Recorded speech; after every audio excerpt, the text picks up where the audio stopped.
Assalamualaikum warahmatullahi wabarakatuh. Waalaikumsalam Waalaikumsalam warahmatullahi wabarakatuh. warahmatullahi wabarakatuh. Kami dari kelompok 8 akan menyampaikan hadis Haddatsana Mahmud bin Ghailan qala haddatsana al-Maqri qala haddatsana Yahya bin Ayyub an Zaid bin Jabir an Dawud bin Husain an Nafi an Ibnu Umar an Rasulullah sallallahu alaihi wasallam naha ayusolli fi sab'ati mawatin fil murabbala wal maj wal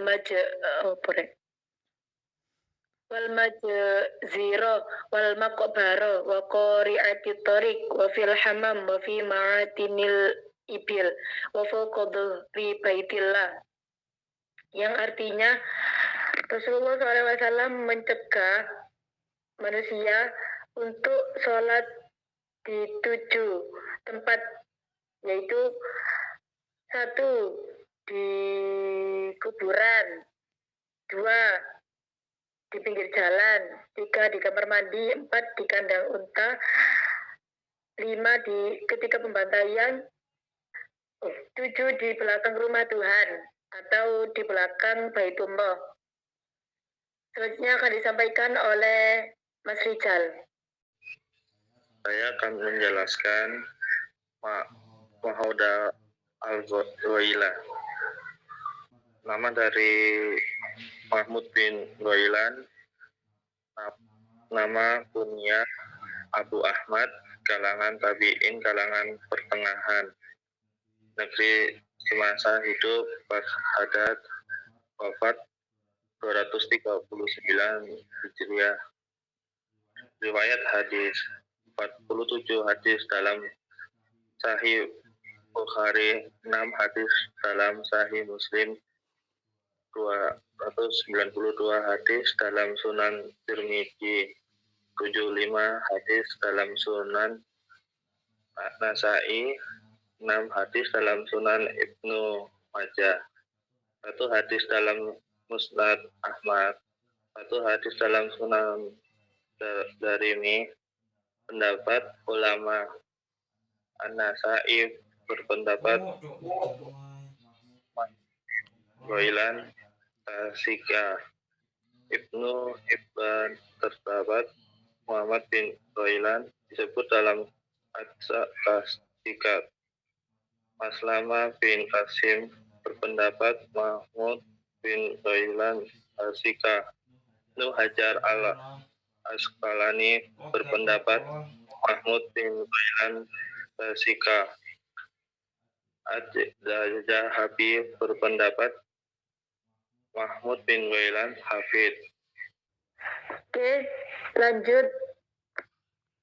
Haddatsana Abdullah bin Yazid al-Muqri qala haddatsana Sa'id bin Abi Ayyub qala haddatsani Abu Marhum Abdurrahim bin Maimun an Sahal bin Mu'ad bin Anas an Abi anna Nabiy sallallahu alaihi wasallam qala man qama mawaidan wa yaqdiru ala ayunafidu da'a Allahi ala ru'usil khalaiki yaumal qiyamah hatta yukhayyaruhu fi ayyil hawri sya'a. Hadza haditsun hasan gharib. Yang artinya Abdullah bin Humaid dan Abbas bin Muhammad At-Turi memberitahu kami, mereka mengatakan Abdullah bin Yazid Al-Muqri meriwayatkan kepada kami. Dia berkata, Sa'id bin Abi Ayyub memberitahu kami, dia berkata, Abdul Rahim bin Maimun memberitahu saya pada otoritas Sahal bin Mu'az bin Anas pada otoritas ayahnya bahwa Nabi, semoga Tuhan memberkatinya dan memberinya kedamaian. Dia berkata, barang siapa menahan amarahnya ketika dia mampu menegurnya, Tuhan akan memanggilnya atas kepala semua makhluk pada hari kiamat, sehingga dia akan diberikan pilihan sungai mana yang dia inginkan. Ini adalah hadis yang baik dan gharib. Kemudian riwayat hadis dari Abdullah bin Yazid ini bukan siko atau enggak, tapi hadis dari Abdullah bin Yazid ini hadis yang saduk, yang mana saduk adalah tingkat kesalahannya 50 banding 50 atau di bawah 60% tingkat kesikoannya. Jadi bisa disebut bahwa hadis dari Abdullah bin Yazid ini hadis yang majhul. Terus dari perkataan ulama tentang hal itu, Abu Hatim berkata, dia adalah saduk. Al-Khalili berkata, pembicaraannya tentang kepercayaan adalah argumen dan itu unik untuk hadis. Sudah. Lanjut presentasi yang berikutnya. Jadi Yahya bin Ayub ialah kalangan tabi'ul atba, kalangan tua. Beliau hidup di Madinah, wafat pada tahun 234 Hijriah. Yahya bin Ayub ini meriwayatkan sebanyak 140 hadis. Menurut Ibnu Al-Hatim, Yahya bin Ayub disebut asaduk. Asaduk ialah tingkat kesikohannya 50/50% atau bisa disebut dengan majhul. Selanjutnya yaitu hadis yang keempat. Namanya Zaid bin Jabirah ini adalah Zaid bin Jubairah bin Mahmud bin Abi Jubairah bin Daha. Nama panggilannya yaitu Abu Jubairah. Silsilah dari Ansori, Madani, Ausi, peringkat bicara kiri, tinggal di Madinah. Hadis ini sanadnya tidak begitu kuat karena Zaid bin Jabirah telah perbincangkan dari segi hafalannya.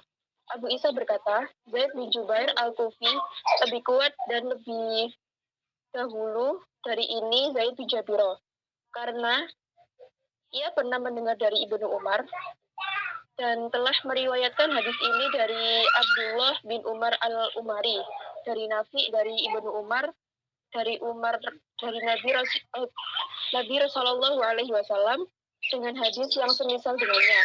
Adapun hadis Daud dari Nafi, dari Ibnu Umar, dari Nabi Sallallahu Alaihi Wasallam lebih mirip dan lebih sahih dari hadis Lais bin Sa'ad. Karena Abdullah bin Umar al-Umari telah dilemahkan oleh sebagian ahli hadis dari segi hafalannya.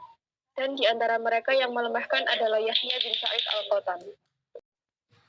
Selanjutnya di sini saya akan menjelaskan tentang Daud al-Husain. Namanya adalah Daud bin al-Husain. Ketenaran Daud ibnu al-Husain al-Husain. Nama panggilannya adalah Abu Sulaim. Silsilah Madani, Umayyah, Quraisy. Peringkatnya Saduk Hasan hadis. Beliau tinggal di Mekah dan meninggal di Madinah. Biografi beliau adalah Daud adalah putra dari Ali bin Abdullah bin Abbas, yaitu salah satu ulama dari kalangan tabi'in, dan ibunya adalah Ummu Walad. Kepribadian beliau, Daud bin Ali dikenal memiliki sifat kejam. Ketika ia berada di Mekah dan Madinah, ia memerintahkan orang untuk membunuh sejumlah orang dari keturunan Bani Hashim dan Bani Umayyah di Mekah, dibunuh atas perintahnya.